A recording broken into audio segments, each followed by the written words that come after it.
என்ன கேட்டா என்ன வந்திருக்கு ஃப்ரம் மீஷோ பார்க்கலாமா? ரீசெண்டா மீஷோல நைஃப்லாம் ஷார்ப் பண்றதுக்காக நைஃப் ஷார்ப்னர் வாங்கியிருந்தேன்.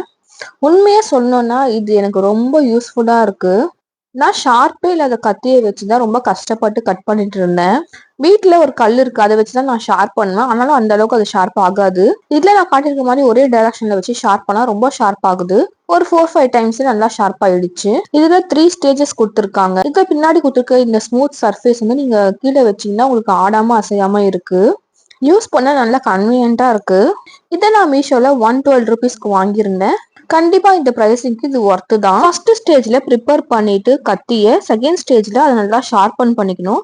தேர்ட் ஸ்டேஜ்ல வந்து அந்த ஷார்ப் பண்ண ஒரு துகள்கள் இருக்கும் இல்லையா, அதை வச்சு நீங்க ஸ்மூத்தா ஃபினிஷ் பண்ணி எடுத்துக்கணும். நெக்ஸ்ட் எங்க வீட்டுல இருக்க ஒரு மொக்க கத்தி எடுத்து நான் உங்களுக்கு ஷார்பன் பண்ணி காட்டுறேன். ஒரே டைரக்ஷன்ல ஷார்பன் பண்ணி எடுத்துக்கோங்க. ஆனியன் பாருங்க எவ்வளவு உங்களுக்கு வந்து தின் ஸ்லைஸா கட் ஆகுது சொல்லிட்டு. இந்த பிரைஸ் ரேஞ்சுக்கு இது ரொம்ப ஒர்த்தான ப்ராடக்ட் தான். நான் வாங்கின கிச்சன் ஐட்டம்ஸ்ல இது ஒன் ஆஃப் த பெஸ்ட்னு நான் சொல்லுவேன். கண்டிப்பா நீங்களும் வாங்கி ட்ரை பண்ணுங்க. இது ஒன் டைம் இன்வெஸ்ட்மெண்ட் தான். இந்த மாதிரி வீடியோஸ் தான் நான் ஷேர் பண்ணிட்டு இருக்கேன். என்னோட வீடியோஸ் பிடிச்சிருந்தா லைக் பண்ணி ஷேர் பண்ணி சப்போர்ட் பண்ணுங்க. அப்படியே சப்ஸ்கிரைபும் பண்ணிடுங்க. பாய்.